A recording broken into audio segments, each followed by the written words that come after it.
Movie का नाम है फेयर स्ट्रीट पार्ट 1 1994। यहाँ पर कहानी का जो ईयर है वो 1994 है, लेकिन ये कहानी जो है ये फ्रेश है एंड 2021 में रिलीज हुई है। अब फिल्म की कहानी के अंदर ट्विन टाउन्स हैं, यानी कि सिटीसाइड एंड सनीवेल।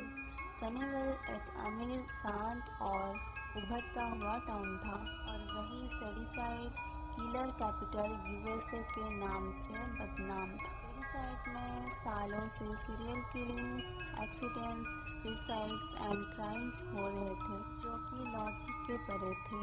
सिटीसाइड में एक ऑर्बल लेजेंड सालों से पॉपुलर था। यहाँ के लोगों को लगता था कि उनका टाउन शापित थे। सारा फेयर नाम की एक डायन सिटीसाइड के लोगों को अपोजेस करती है और उनसे वायलेंट क्राइम करवाती है। ये इतना पॉपुलर और लेजेंड था कि इसके ऊपर लोगों ने एक नर्सरी राइम्स भी बना ली थी, छोटे बच्चों को डराकर उन्हें शांत करने के लिए। खैर, फिल्म की स्टार्टिंग में हम हेदर नाम की एक टीन एजर को देखते हैं। वो सिटीसाइड के एक मॉल के बुक स्टोर में आधी रात तक काम करती थी। मॉल अब क्लोज हो जाता है। हेदर अपने फ्रेंड रायन के पास जाकर उसे घर तक छोड़ने के लिए कहती है। रायन खुशी से मान जाता है और उसकी शिफ्ट भी अभी 15 मिनट्स में ही खत्म हो रही थी। और यहाँ हम एक जेनिटर मैर्टिन को देखते हैं जो कि सफाई करके घर जा रहा था। अब यहाँ पर रायन को किसी लड़की की विस्पर करने की आवाज़ सुनाई देती है, जिससे वो कंफ्यूज हो जाता है। आगे हीदर स्टोर क्लोज कर रही थी कि तभी स्टोर में बुक्स अपने आप ही गिरने लगती हैं, पर वहाँ पर कोई भी नहीं था। तभी हीदर के सामने एक स्कल मास्क पहना हुआ एक आदमी दौड़ कर आता है और वो उसके पेट में चाकू मारने की कोशिश करता है। हीदर चिल्लाकर बुक को आगे कर देती है एंड उससे चाकू रुक जाता है, यानी कि वो बच जाती है। हीदर पैनिक होकर वहाँ से भागती है। वो स्कल मास्क मैन भी उसका पीछा करने लगता है। अब हीदर एक दूसरे काउंटर में जाकर 911 को कॉल करती है। बाद में वहाँ से भी भाग जाती है। अब वो थोड़ी देर तक मॉल के अंदर ही छुपी रहती है, बट वो स्कल मास्क मैन उसको ढूंढकर उसके पेट में इस बार चाकू घुसा देता है। लेकिन हीदर उससे बचकर फिर भागने लगती है, बट वो भाग नहीं पाती। वो नीचे गिर जाती है और उन दोनों में फाइट होने लगती है। वो मास्क मैन का मास्क निकालती है तो वहाँ पर कोई और नहीं बल्कि रायन था। जी हाँ, वो किसी के द्वारा पोजेस कर लिया गया था। और तब भी वहाँ पुलिस ऑफिसर ने आकर रायन की सर पर गोली मार देता है। मारते टाइम रायन हीदर के पेट में चाकू भी मार देता है, इससे वो भी वहीं पर मारी जाती है। ये क्राइम एक और न्यूज़ हेडलाइन बन जाती है और यहाँ पर हमें सिटीसाइड में हुई हिस्टोरिकल क्राइम्स का एक क्विक रिकैप भी दिखाया जाता है। ये सभी क्राइम्स की स्टोरी इस मूवी सीरीज का ही हिस्सा है, जो कि हमें इस मूवी के अंदर और आने वाली 2 फिल्मों में दिखाया जाएगा। अब कल रात रायन ने मॉल में कुल 7 लोगों को मारा था। हम यहाँ पर डीना नाम की एक टीनेजर को देखते हैं जिसकी उसकी गर्लफ्रेंड सैम के साथ ब्रेकअप हुआ था। सैम यहाँ पर सिटीसाइड हाई स्कूल से सनीवेल हाई स्कूल में शिफ्ट हुई थी। डीना का भाई जॉर्ज एक नॉर्थ था जो कि ऑनलाइन बीच कम्युनिटी का मेंबर था। वो queen of the year and darkness नाम के किसी अननोन हैंडलर के साथ में चुपके से चैट कर रहा था। जॉर्ज को ये सातों किलिंग्स विद सारा फेयर का पोजीशन लगता था। जॉर्ज का इस डायन वाली थ्योरी में काफ़ी ज़्यादा इंटरेस्ट होता है। उसने टाउन के ऊपर रिसर्च करके काफ़ी फाइल्स, इमेजेस एंड सोर्सेस को इकट्ठा किया था। डीना को ये सब काफ़ी ज़्यादा स्टूपिड लगता है एंड वो उससे अपने साथ स्कूल ले जाती है। अब स्कूल में डीना उसकी फ्रेंड्स केट और साइमन से मिलती है, जहाँ पर जॉर्ज का क्रश जो हमेशा से केट पर था। यहाँ पर हम हेदर की लॉकर पर कॉन्डोलेंसेस की मैसेजेस को भी देखते हैं। केट और साइमन स्कूल में इलीगल प्रिस्क्रिप्शन ड्रग्स बेचने का धंधा करते थे। स्कूल में रूमर था कि कल की जो किलिंग्स है उसको विच ने ही करवाया है। सीरियल किलर ने स्कल मास्क पहना था, इसीलिए सभी को याद दिलाने के लिए किसी ने गर्ल्स टॉयलेट में विच की राइन को स्प्रे पेंट भी कर दिया था। लाइंस ये थी कि कब्र से वो उठेगी, अचानक आदमियों को अपना गुलाम बनाएगी, वो तुम्हारा खून लेगी, तुम्हारा सर लेगी एंड वो तुम्हें मरने तक फॉलो करेगी। डीना को ये सब काफी ज्यादा स्टूपिड लेजेंड लगता है एंड वो यहाँ पर साइमन को ड्रग्स बेचने के लिए डांटती भी है। साइमन का भाई टिमोटी कुछ दिन पहले ही ओवरडोज से मरते मरते बचा है। फिर डीना एंड सैम दोनों ही चीयरलीडर्स थे। सैम के जाने के बाद डीना ने ये स्पोर्ट्स छोड़ दिया था। उसी रात सेडीसाइड एंड सनीवेल फुटबॉल टीम्स के बीच में एक मैच होना था। तो यहाँ पर सनीवेल की टीम सेडीसाइड के मरे हुए स्टूडेंट्स के प्रति श्रद्धांजलि प्रकट करते हुए कैंडल लाइट विजुअल का प्रोग्राम रखने वाले थे। इस चीज के लिए फिजिकल एजुकेशन टीचर अब डीना एंड बाकी स्टूडेंट्स को बोलते हैं कि उनका वहाँ पर रहना कंपलसरी है। डीना अपने कॉस्ट्यूम और बाकी स्टूडेंट के साथ में सनीवेल स्कूल जाती है। वहाँ पर वो सैम को देखती है जो कि एक फुटबॉलर पीटर के साथ में थी एंड वो उसके काफी क्लोज था। इसे देखकर डीना को काफी ज्यादा गुस्सा आ जाता है। इन दोनों टीम्स के बीच दुश्मनी काफी ज्यादा पुरानी थी एंड बिजली के दौरान इन दोनों टीम्स फाइट करने लगते हैं। मैच के बाद में सैम डीना से मिलती है एंड डीना उसे उसकी चीजों देकर गुड बाय बोलती है। उस पर गुस्सा करती है जिसके हाथ काफी ज्यादा टूट गया था। उसके बाद सीडीसाइड फुटबॉल टीम के बस को पीटर एंड सनीवेल फुटबॉलर्स अपनी कार में फॉलो करने लगते हैं। कार से उनको अंडे फेंक कर गाली देने लगते हैं। उनके साथ सैम भी होती है। डीना को ये देखकर काफी गुस्सा आता है। वो इमरजेंसी एग्जिट डोर ओपन करके उनके ऊपर आइस क्यूब डालने लगती है, बट केट आकर उससे रोकती है। तभी डीना के नाक से खून बहने लगता है, जिससे रोकने के चक्कर में उसके हाथ से बॉक्स गिर जाता है एंड वो बॉक्स सीधा जाकर पीछे आ रही कार पर गिरता है, जिससे कार का एक्सीडेंट हो जाता है। उसके बाद हम सैम को कार से रेंगते हुए बाहर आता देखते हैं। उसकी नाक से भी खून बह रहा था। अब खून से भिगा हुआ उसका हाथ मिट्टी के अंदर चला जाता है और वो प्लेस काफी सॉफ्ट थी। इसके साथ ही सैम को कुछ विजन्स भी दिखने लगते हैं, आवाजें भी सुनाई देने लगती हैं। उसके बाद Dina, Simon and cat Sam के पास आकर उससे माफी मांगते हैं। सैम यहाँ पर खून की उल्टी करती है, जहाँ पर खून साइमन की शर्ट पर और डीना की बूट पर गिर जाता है। अब पीटर डीना को कार क्रैश के लिए धमकाता है। सभी किड्स ऑफिसर नेक को झूठ बोलते हैं। ये कहते हैं कि ये सिर्फ एक एक्सीडेंट था। अब जहाँ पर पीटर की कार क्रैश हुई थी, वहाँ पर किसी लेडी की आवाज उसको सुनाई देने लगती है। अब नेक्स्ट डे की शाम को जोश आकर डीना को उठाता है और वो अभी भी गिल्ट में ही थी। अब यहाँ पर टीवी न्यूज पर हम जेनिफर मार्टिन को देखते हैं, जो कि रायन को एक अच्छा इंसान कह रहा था। उसका भी मानना था कि रायन पोजेस हो गया था।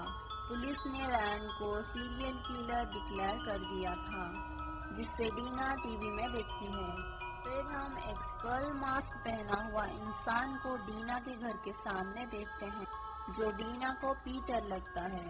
डीना उस पर चिल्लाकर घर के अंदर आ जाती है और कुछ पल के बाद वो आदमी उससे किचन के सामने भी दिखाई देता है, बट इस बार उसके हाथ में एक चाकू था, जिसको अब जोश भी देख लेता है।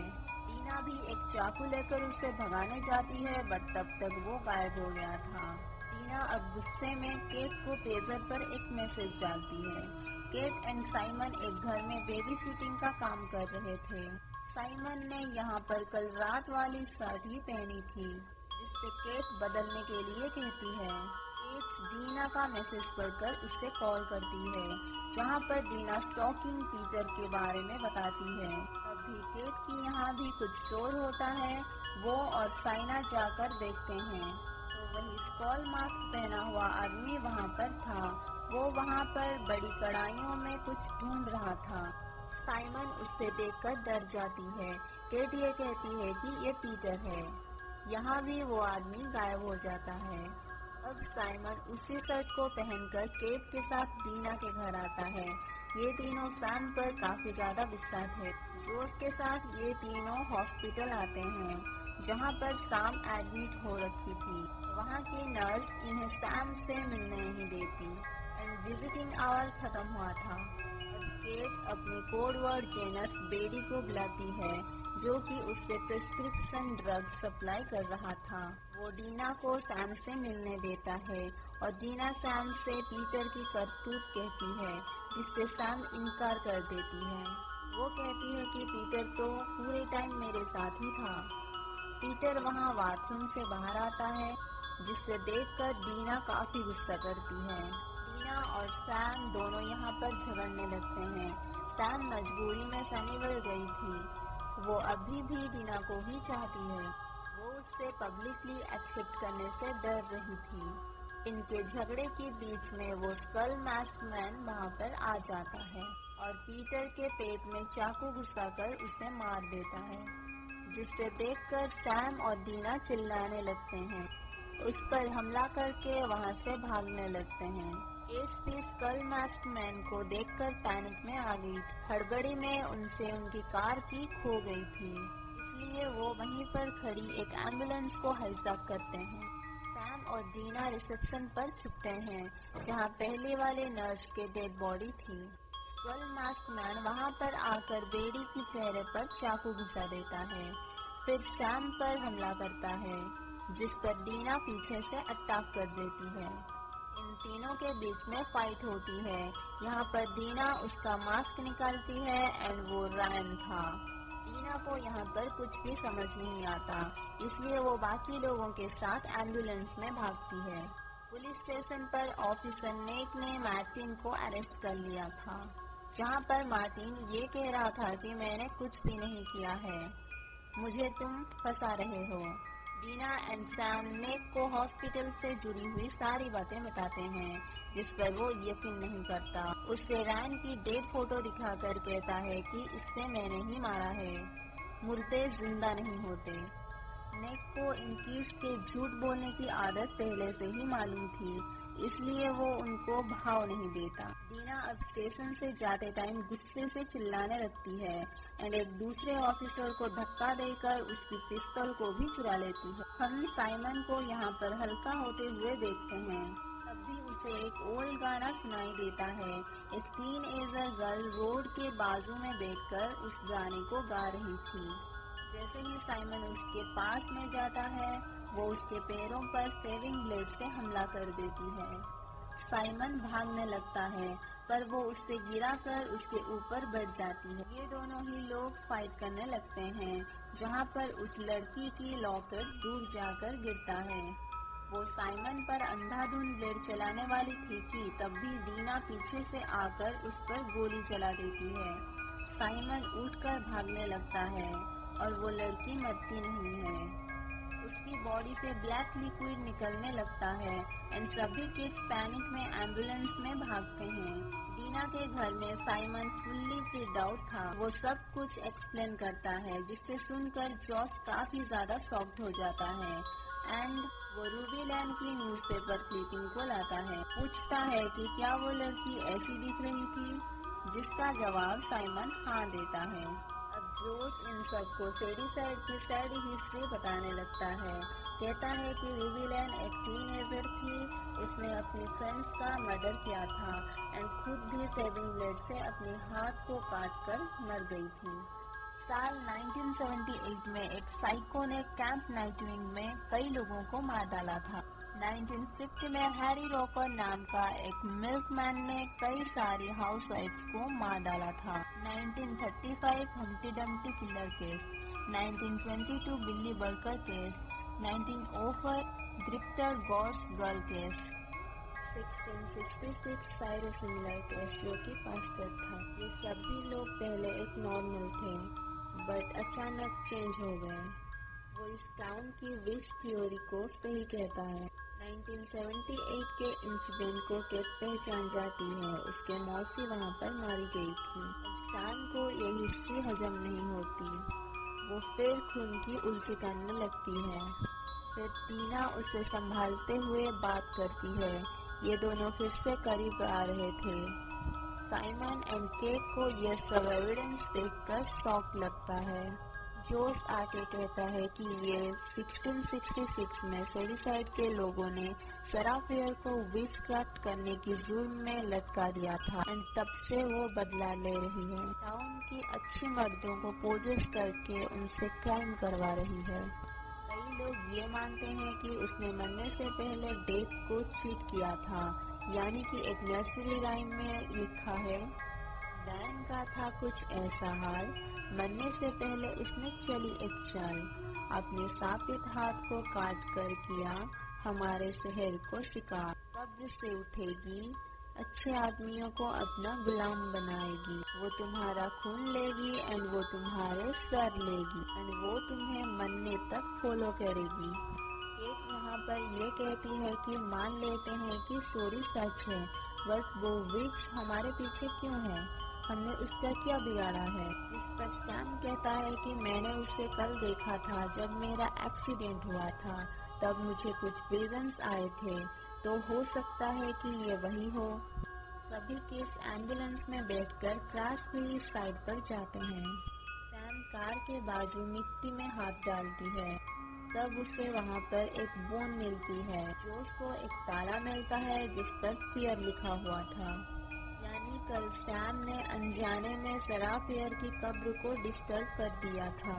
साइमन एक आइडिया सजेस्ट करता है कि यदि हम इस कब्र को फिर से ठीक कर दें, माफी मांग लें, तो हो सकता है कि वो हमें बख्श दें। बच्चों को ये आइडिया ठीक लगता है। वो कब्र को खोलकर उसमें सारी बोन्स को अच्छे से जोड़ देते हैं, लेकिन इसी बीच होता ये है कि सैम की नाक से फिर से खून बह रहा था। जब वो अपने खून से बोन को पकड़ती है, तब उसे फिर से विजन आता है। इस बार विच कहती है कि इट्स यू, यानी कि यहाँ पर ये डायन जो थी वो सिर्फ सैम के पीछे थी, ना कि बाकियों के। किड्स अब कब्र को क्लोज करके सॉरी कहते हैं और उसी टाइम एक और विच का किलर थी, नाइटविंग किलर, इनकी ओर दौड़ता हुआ आता है। वो कुल्हाड़ी से सब पर हमला करने लगता है एंड किड्स उसे बचकर फिर से एम्बुलेंस में भागने लगते हैं। एम्बुलेंस में सैम ये कहती है कि डायन सिर्फ मेरे पीछे है, सिर्फ मेरे पीछे। और मुझे अभी एक और विजन आया, उसकी आवाज सुनाई दी। फिर जोस को भी ये सही लगता है और वो नाइट विंग के सामने ही खड़ा था, बट उसने उसे कुछ भी नहीं किया। वो सीधे सैम की ओर आया। फिर दीना कहती है कि ये सही नहीं हो सकता। कल मास्क मेरे घर पर भी आया था, केट की बेबी सिटिंग घर पर भी आया था, रूबी ने साइमन पर भी हमला किया था। तब भी केट एम्बुलेंस को रोककर कहती है कि वो हमारे पीछे नहीं बल्कि सैम के खून के पीछे है। वो साइमन का जैकेट निकालकर उस पर लगे हुए सैम के खून को दिखाती है। दीना को उसके बूट दिखाती है जिस पर भी खून गिरा था। बेसिकली वो सैम की खून को ट्रैक कर रहा था। जोस अब सैम को बीट की तरह यूज करके उन सभी किलर्स को मार डालने का आइडिया देता है, लेकिन दीना इस पर एग्री नहीं करती, बट सैम उससे फोर्सफुली मना लेती है। ऑफिसर ने हॉस्पिटल में चेक करने जाता है, जहां पर उसे डेड बॉडीज मिलती हैं। उसे रूबी का नेकलेस रोड पर मिलता है।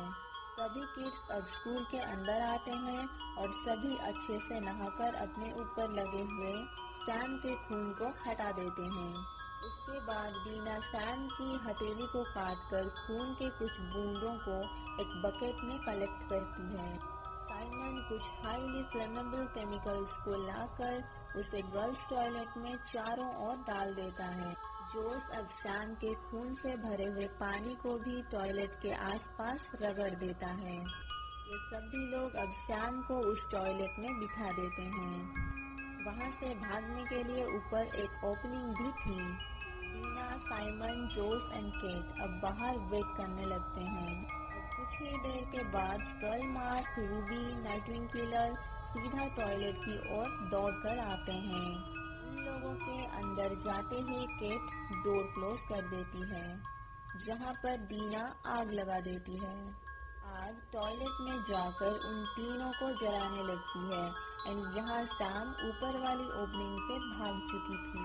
कुछ ही देर के बाद में सभी किड्स अंदर जाते हैं, जहाँ पर किलर की बॉडी पार्ट्स के टुकड़े हर जगह पर बिखरे हुए थे।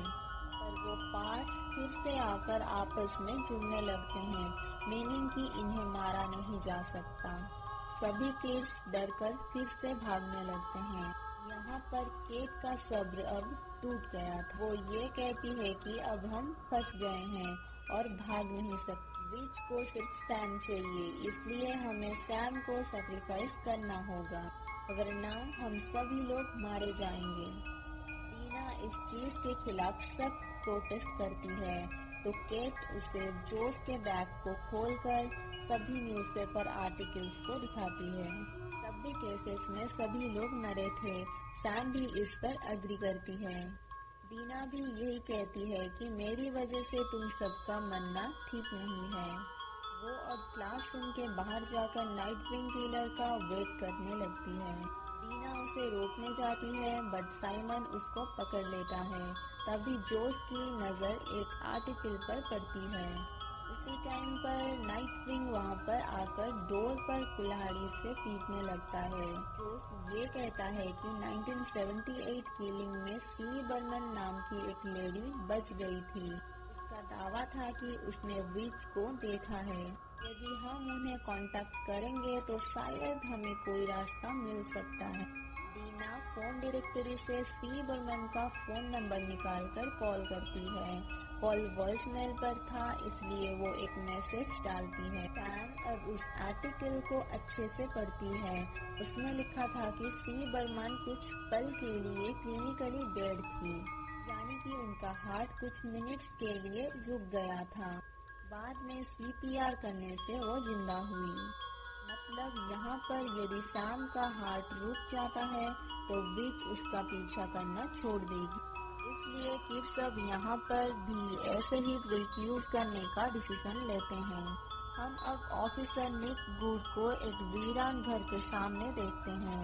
वो उस घर के अंदर एक मैसेज डालते हैं, जिसमें ये लिखा हुआ था कि इट्स हैपनिंग अगेन, यानी कि वो फिर से हो रहा है। बात साफ है कि ऑफिसर निक गुड कुछ तो जानते हैं, जो कि वो किसी को भी नहीं बता रहे थे। अब सभी किड्स उसी मॉल के अंदर जाते हैं, जिसको हमने पहले सीन में देखा था। अब देर रात थी, इसलिए मॉल में कोई भी नहीं था। ये साइमन का पार्ट टाइम वर्क प्लेस था। यहाँ पर वो अपने भाई टिमोथी केस के बारे में बताता है, कैसे वो ड्रग्स के ओवरडोज से मरने वाला था, कैसे उसको एड्रेनलिन इंजेक्शन से बचाया गया था। वो सैम को सभी ड्रग्स देकर उसे इंटरवल में लेने के लिए कहता है। वो डीना को एड्रेनलिन इंजेक्शन देता है ताकि वो उसको टाइम पर लगा सके। सैम यहाँ पर केट को घर जाने के लिए कहती है, क्योंकि वो उससे खतरे में डालना नहीं चाहती थी। लेकिन केट उसके सैक्रिफाइस को सोचकर अपने फ्रेंड के साथ अंत तक रहने का डिसीजन लेती है। अब साइमन, केट एंड जोस अपने ऊपर सैम का खून लगाकर मॉल के डिफरेंट हिस्से में चले जाते हैं, ताकि वो किलर्स को डिस्ट्रैक्ट कर सकें।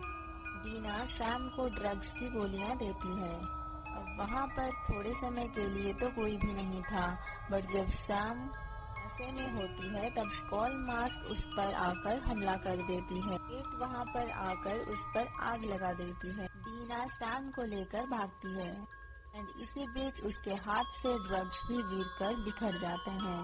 सैम को कैसे भी करके अपने हार्ट को रोकना था, इसलिए वो डीना को उसे पानी में डुबोकर मारने के लिए बोलती है। डीना उसे वहाँ पर एक फिश टैंक पर डुबोने लगती है।